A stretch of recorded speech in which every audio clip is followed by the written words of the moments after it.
Golden? Yeah, what the tournament take place? Championship? Lincoln Heights. Lincoln Heights. Oh, okay. Yeah. They still have 100 fights over there with 2 boxing rings at one time that they used to?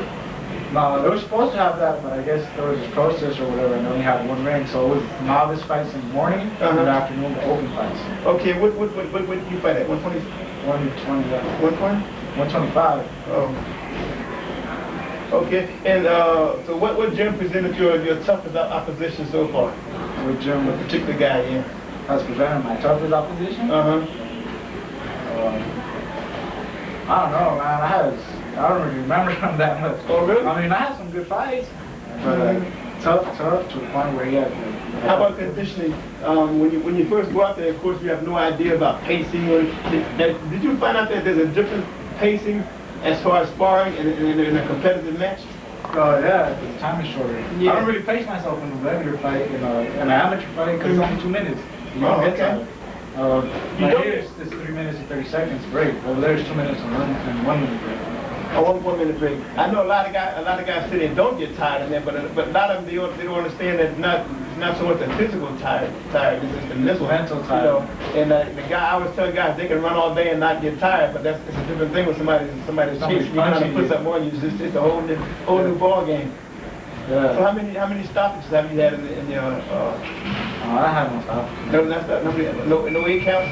Yeah, 8 counts. I guess it'd be a big thrill the first time you drop somebody, you know. Yeah, it was a big deal. The first time I dropped somebody. I was happy. That's one good thing. The headgear can hide the big smile, you know, once you put somebody down like that. I wasn't trying to hide it. I got big chops, so I just So when you get there, what's it like when you get up there and everybody, you hear people calling your name and telling you to do this and do that? How do you block it out? I don't hear it. Like, I don't know, like, I hear it, I might get nervous before I go in there, I might get butterflies, but then when I'm in there, it's like something turns on when it's on. Like, yeah. It doesn't matter, I don't care who you are. Yeah, especially if you know you're prepared. Yeah. I used to always tell my boxers that if you're not nervous, that makes me nervous. Yeah. You know, because I think that's only a natural reaction. You know, because you have no idea what this guy can do to you or what he's going to do to you. And you just have to go in there and you have to be extra alert. I think everybody gets nervous. I just like, my coach told me to put your nervousness into like a good positive energy. Right, use your advantage, yeah. Yeah. So that's what I do. I get nervous and make me fight harder. Do you have any trouble getting matches when you go to shows? Because a lot of kids, certain age, certain weight, certain whatever.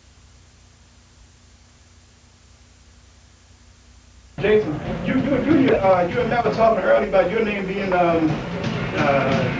Morales, and you said something about Barrera. What was that all about?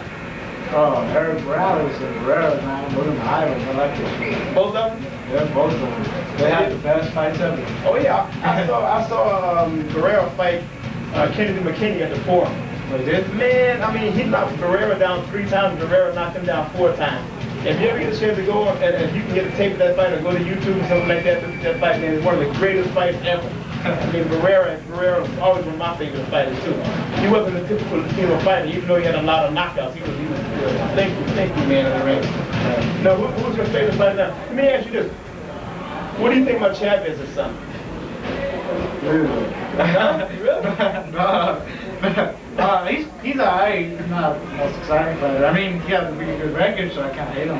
Yeah, I like it. I think a lot of people were hard on him at first because they try to compare him with his dad, which is unfair to do. You know, His dad was one of a kind. And his dad came to our gym in Inglewood one time and he sparred when his son was like this tall. I have it on videotape. He was standing up on the edge of the ring. You know, that's small. And then now when I see him, you know, with that many fights, and I think he's a pretty tough fighter. I think he'll become a world champ. Today is not that hard with so many belts out there. Yeah. So what don't you like about him? About Chavez Jr. Well, he's not that not really exciting figure to watch. You know what I mean? I guess because he's Chavez's son, I expect a little bit more from him. Exactly. That's probably why. So, but I still give him props. I still respect his skills and his abilities. I just don't really like watching his fights because they're not that exciting. They got him like that. Yeah. Who is your favorite fighter? My favorite fighter? My favorite fighter of all time is Sugar Ray Leonard. Oh, really? Oh, okay. What about Salvador Sanchez? When you go back Salvador Sanchez was a champ too. He was a deep, so cold man. Bad man. All right, about your career. I know that this is hard to answer, you know, as far as a long range question, but what do you see in your future? How far would you like to go? I would like to go pro level. Really? Yeah. And you're how old? I'm 20. Oh, okay. Well, that's good. You're at a good spot there where you should know whether or not you want to, you know, take the next step. I mean, kids 10, 11 years old, you don't expect them to know, but you're in a good spot. You should know. Yeah. So I'm gonna keep fighting the amateurs, try to keep doing my thing. Have you sparred with any professional fighters yet? Yeah. We have one right here named Alberto. Oh. They're not like world class champions or anything. Yeah, but they're still tough enough though, huh? Yeah, they're still tough enough. It's a different thing, man, with those professional fighters. Yeah. I've had a lot of fighters, man, amateur fighters I thought they were really tough, and then they got in with a professional. And it's something totally different, like minor league baseball and major league baseball, you know, it's just tough. Okay, we're going to get to Mr. Jacobs here in a minute. He's a little chomping at the bit. So I want to keep a check. We're going to follow all of you guys, man. We're going to be up here from time to time, pop it in, maybe just get some footage of you sparring or something like that. You know, and then find out when you're going to fight. Let me know when you have a pre-match, you know, situation, so we can make sure we get up there and we can watch it too. Okay. We're going to be looking forward to it. Okay. All right, man. All right, thanks. Thank you. Okay, let's get Mr. Matt Jacobs in here. We're gonna get the twins in here too before they get out of here. Oh, they ain't going nowhere. No? Oh no. Okay. Okay? Yeah. Okay, Matt Jacobs. Push me straight. My pleasure. Okay, Oh, sure. this is a rugged looking guy right here. Now somebody would look at you and say, he should be a fighter. No, no. No? I'll be. Look so deceiving on your part, huh? Yeah. Oh, okay. Once you get to know me, you figure it out. Oh, okay. All right, now tell me, how did your boxing career get started? This is something I've always enjoyed, something I've always liked to do.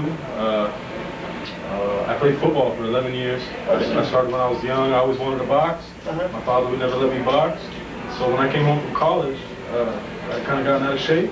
Okay. And thought, hey, I actually, you know, at the time I was bouncing at bars and clubs and stuff. I thought, you know. What college did you go to? I started at ABC right out here. Oh, okay. Junior college out here. And then when I started bouncing, it was just something I kind of remembered I liked to do, and I got to get in shape. I was all the way up about 260, 270 pounds. Wow.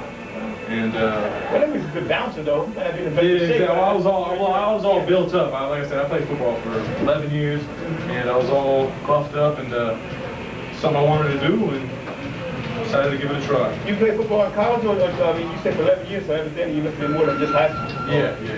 I played, started in youth football, went to ABC, and then went to Eastern Washington. Oh, really? Yeah. I used to be a middle linebacker. Oh, really? Yeah. Man. I was 255 solid.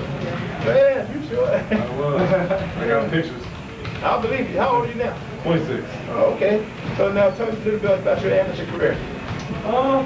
Kind of came out of nowhere, really. I didn't even expect to fight. I just wanted to get in shape. Oh, okay, yeah. Started sparring a little bit. Kind of thought I was maybe a little too old to get started. And first amateur fight went really, really good.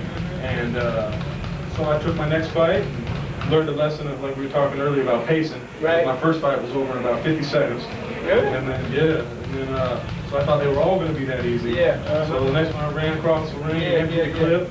Then the bell rang. I had to go back for another 2. And so did that, and then on my third fight I won the Golden Gloves, and that went good for me. And then just kept progressing, did the PAL, did the USAs.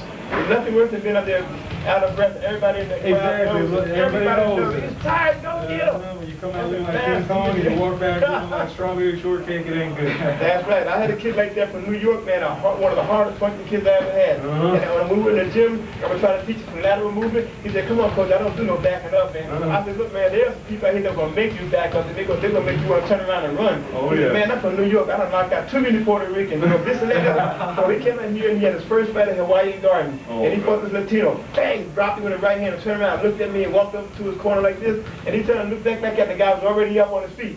And then I could see the look in his eye, you know. I said, oh, that white. The guy was like this in the corner, you know. And before you know it, at the end of the round, my boy was holding on. Man, he came to the corner. He said, man, this so-and-so is crazy. I said, no, he's out here for the same reason that you are. That's right. I know. I ran right across the ring and I gave it to him. And I was landing everything. Everything. You were standing there, straight enough? I did actually. I jumped back on him, and then the bell rang, and I was like, oh no. And about halfway through that round, he started catching me, and I got on the jab a little bit, and I was like,